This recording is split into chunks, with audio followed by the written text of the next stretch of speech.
Let's make a no-sew pet blanket.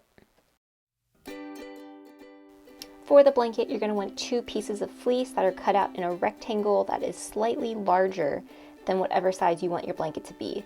The reason for this is that we are going to be cutting strips and then knotting those strips up, so our blanket is actually going to shrink slightly due to cutting the strips, and you're going to want to make sure it's the right size for your pet.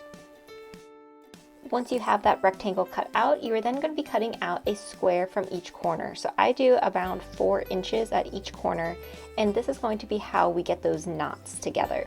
So this is going to allow us to cut those strips for our blanket.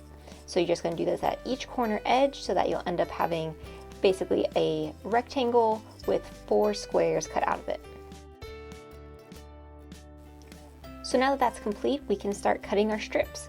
So you're going to have like where we cut out those squares, basically these smaller rectangle sections. And what you want to do is just cut basically about an inch, inch and a half strip all the way down that edge and continue this all the way around your blanket.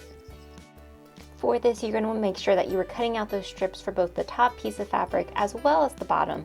That way you're able to take that knot and secure the blanket.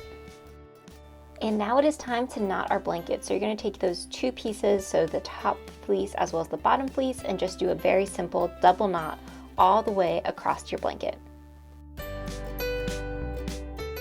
Once you have that done, you can go through and kind of trim up some of these extra pieces of fleece, especially if you have an animal that likes to chew on those. Otherwise, your blanket is all done and it'll be ready for your pet to use.